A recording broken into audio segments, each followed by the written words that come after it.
En fait, la violence est toujours l'expression d'une violence subie. La violence est toujours l'expression d'une violence subie. La première question qu'il faudra se poser, c'est comment nous éduquons nos propres enfants. Ensuite, quel est notre rapport? L'État, qu'est-ce que l'État fait pour tous ces jeunes-là? L'absence d'emploi, la surpopulation, l'absence d'horizon, il n'y a rien devant eux. L'absence de... Regarde une ville comme Guédiawaye, il y a combien de postes de police? Il y a combien de postes de gendarmerie? Si vous voyez le nombre de gendarmes déployés entre la maison de Macky Sall et le palais, le nombre de policiers déployés entre la maison de Macky Sall et le palais, quand Macky Sall sort, ou bien les autorités, les ministres et les autres, dans les quartiers IP là, le nombre de policiers qui circulent et qui restent en faction toute la journée dans les artères de Dakar, est-ce que vous voyez la même chose à Guédiawaye? Est-ce que vous voyez la même chose à Pikine? Est-ce que vous voyez la même chose à Keur Massar? On concentre le maximum de nos forces de l'ordre, nos éléments de forces de sécurité, dans Dakar, Dakar habité par les ministres, et on laisse les quartiers périphériques, comme on abandonne les régions périphériques. Le problème d'insécurité à Guédiawaye, c'est le même problème d'insécurité dans une ville comme Kaolack. C'est le même problème d'insécurité dans les villes frontalières. C'est le même problème d'insécurité dans toutes les périphéries. Il n'y a pas assez de gendarmes. Et pourtant, au centre-ville, là où eux, ils vivent, ils se sont arrangés à ce que quand ils se déplacent, il y a assez de forces de l'ordre. C'est cette inéquité territoriale qui engendre la violence. Et cette inéquité, tu le vois même au niveau de l'école. Quelqu'un qui est né à Dakar, dans la région de Dakar, et ensuite dans la ville de Dakar, là-bas, Dakar Ville Plateau,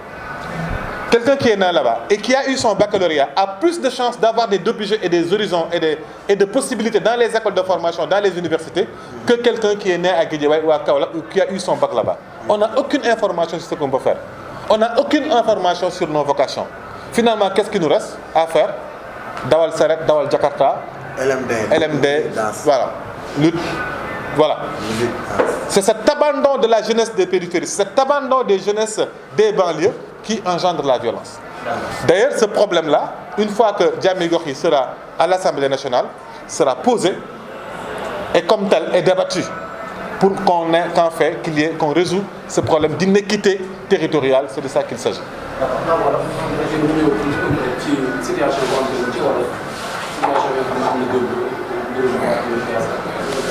waaw xam nga aussi li nga gis démb ci pëccëxoo bi politique bi du lu bees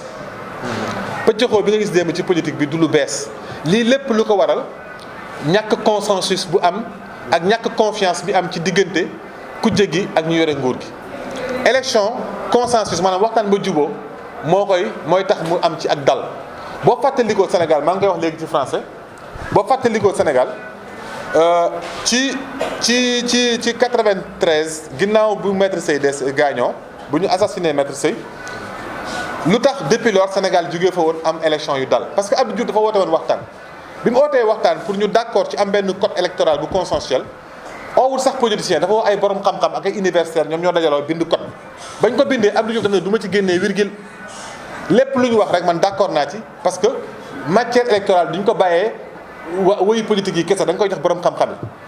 bañ ci amee ca lañ indee mbañ gàcce ci élection ca lañ indee encre ci élection nga xam ne du mun a wote ñaari yoon ca lañ indee dàq ñi nga xam ne dañ daan indi ci biir jour élection yi indi seen mbooloo di fa joxe ay indi fa seen mbana di togg di xumbala ko rumbal ba mu indi mën a yee fitna loolu waxtaan na ko indi code consensuel bi moo ko indi code consensuel bi moo tax alternance mun a am 2000 consensus ci fichier électoral moo tax alternance mun a amaat 2012 ba Macky Sall mun a jot ci nguur gi lu tax tey moom mu bëgg ne lépp lu muy décider moom rek a koy décider seul li muy décider seul ci parrainage yi di décider seul ci datu élection yi di décider seul moo waral dem ba ku jege amatuñ benn óolute ci moom léegi moom mooy indi violence yi ngay gis ni waaye violence bu ak pëccaxoo googu yëpp nag doxalin la ci politique doxalin boobu ñu am ci politique nga xam ne da ngay nekk ci politique rien que pour loo am mu jar la sa bakkan te du ngir jëriñu askan bi loolu aussi day dem ba indi violence moo tax dama ne nañ xool démarche Diamy Gokhi ñun ba man maa demal sama bopp benn yoon en tant que tête de liste laa dem ci commission ba xam nga ma dem fa parce que dama ne naa dem saafonteeg ñi nga xam ne maa ngi ñoom fii ba résultat yi danañ liggéey ñëw dem toog fa nuyu leen waxtaan xam ñoom ñun ñoo xam ma may kat ma ne ñun ñooy diriger tête de liste Jàmmi Gox yi nii ak nii la ñuy doxale la ba keroog ba mu fa jógee suñuy mandataire rek a fay teg seen tànk bi ñu invalidé dañu dem suñuy avocat suñu mandataire dem yóbbu lettre d'opposition suñu avocat yi dinañ xaar critères yi génn ñu déposé ko waaye violence bi ñu nar a teg duñ ko nangu parce que lii yëpp ñu def góorgóorlu ba war a bokk ci élection yi ndax war a am baat ci réew mi parce que baat bi ñu porté ñun muy du sama baat man Fadel Barro baatu askanu lëmb la baatu génération la boo xam ne dafa bëgg a soppi doxalin bi ci politique ñu ne ko yow doo bokk ci élection yi loolu violence bu métti la violence boobu nag ñun duñ ko uyu waaye duñ ko nangu te su ma leen waxee ne mun nañ xeex nañ ma gëm fukki at ci ginnaaw ñun ñoo fi nekkoon di xeex pour que Abdoulaye Wade bañ a am troisième mandat ñoom Macky Sall nekk suñ ginnaaw di ci làqatu ak profité pour jot ci nguur ñoom ñu jot ci nguur tey ñun ñëw ànduñoo ak ñoom lekkuñ seen dërëm soxlawuñ député gi seen tur ñoo dañ bëgg a nekkal suñu député bopp pour mën a am suñu indépendance jot ci suñu bopp ba mën a continuer di wax ak di jëf ngir njëriñu askan bi ñoo leen du ngeen ko fi waxee du ngeen ko fi defee du ngeen ko fi bokkee loolu duñ ko nangu te bu jotee danañ xam ne duñ ko nangu. violence am fii ci Guédiawaye ñëw nga Guédiawaye mu nekk milieu boo xam ne xaw a complexe fan yii dégg nañ fi tey yu bëri en tant que xam nga dama ne violence toujours da ngay xool yar la violence yar la ci njëlbeen la ñun ñëpp loolu dama koy wax toujours pour tàmbali ne ñun ñëpp nañ xoolaa nu ñu yaree suñu doom yi parce que violence foo ko fekk rek dafa fekk ne kooku loolu la xamul beneen moyen bu mu exprimer wu dul violence nit ki boo amatul pexe rek beneen pexe bu mujj violence mooy ultime pexe pour nit mu exprimer lu ko naqari wala pour nit mu am lu mu bëgg a jot xam nga nit ki bu dee da nga bëgg a mar naan te xamoo ni ngay amee ba am ndox boo fekkee ika far ndox nga këf ndoxam dóor ko mu daanu bu dee da nga xiif bëgg a lekk te jàngaluñ la xamoo nan ngay amee liggéey ba amal sa lekk bopp sa ban moyen arme nga am violence donc loolu violence bi cause yi dañ profonde ci surpopulation ci ñàkk infrastructure pour xale yi ci ñàkk fu ñu mun a dajaloo xam nga bu njëkk ba xale yi dañu am fu ñu dajee fubal waaye léegi amatuñ benn espace suuf si saaxee nañ ko jotatuñ ci géej gi et cetera et cetera yooyu yëpp dinañ ko waxtaanee mais dafa am leneen lu ci xew lu may wooyee inéquité territoriale maanaam xaw ma sax nu ma koy tekkee ci wolof maanaam ñàkk a tollale gi ñu tollale waa réew mi gox yi dañ leen a tollalewul parce que tey boo demee Dakar ci diggante Kër Macky Sall ca Mermoz ba fi muy dugg Dakar Plateau wala fi muy dem ci aéroport wala nga dem ci quartier yooyu noonu ñoo nga xam ne fa lañ gën a dëkkee yaa nga fekk ay fourgonnette police quartier bu nekk mu toog policier taxaw gendarme taxaw gendarme yi ñu ngi fees dell ci mbedd mi guddi gi ñu ngi wër di dox di xool di vérifier ko contrôler mais tey ci Guédiawaye gi ñaata poste gendarmerie moo fi nekk ñaata poste police moo fi nekk ñaata élément la ñu jox ak yan moyen lañ jox seen police yi nekk fii ci Guédiawaye gi waaye it li Guédiawaye lu